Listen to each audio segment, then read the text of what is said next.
am RheaThakkal, and I am going to recite the speech, Women's Rights Are Human Rights, and Human Rights Are Women's Rights.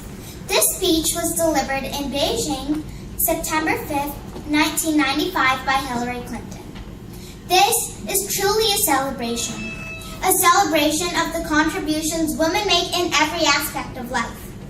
In the home, on the job, in the community, as mothers, wives, sisters, daughters, learners, workers, citizens, and leaders. It is also a coming together much the way women come together every day in every country. We come together in fields and factories, in village markets and supermarkets, in living rooms and boardrooms. Whether it is while playing with our children at the park, washing our clothes in a river, or taking a break at the office water cooler, we come together and talk about our aspirations and concerns. Time and again, our talks turn to our children and our families.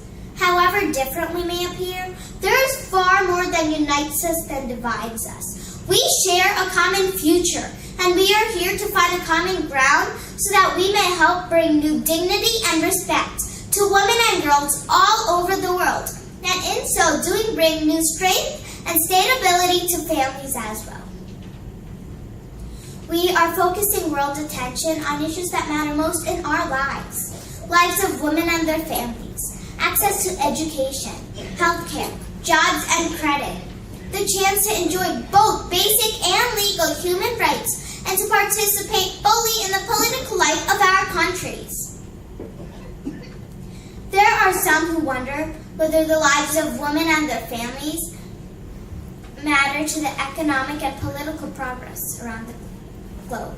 Let them look at the women gathered here, the housemakers and nurses, the teachers and lawyers, the policymakers and women that run their own business. It is conferences like this that compel governments and people to listen, look, and face the world's most pressing problems. What we are learning is that if women are healthy and educated, their families will flourish. If women are free from violence, their families will flourish. If women have the chance to work and earn as full and equal partnership in society, their families will flourish. And when families flourish, communities and nations do as well. That is why every woman, every man, every child, every family, and every nation does have a stake in the discussion that takes place here. Women comprise more than half the world's population. 70% of the world's poor, and 2/3 of those who are not taught to read and write. Those of us who have the opportunity to be here today have the responsibility to speak up for those who cannot. I want to speak up for women who are fighting for good schools, safe neighborhoods, clean air, and clean airwaves. Speaking to you today, I speak for them. Just as each of us speaks for women around the world who are denied the chance to go to school, or see a doctor, or own property, or have a say about the direction of their lives, simply because they are women.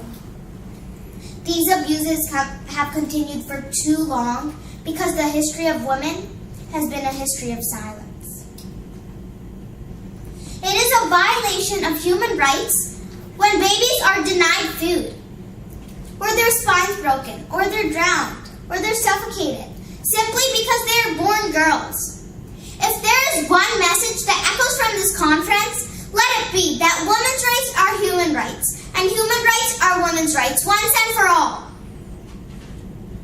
In my country, it took 150 years of the signing of the Declaration of Independence for women to win the right to vote.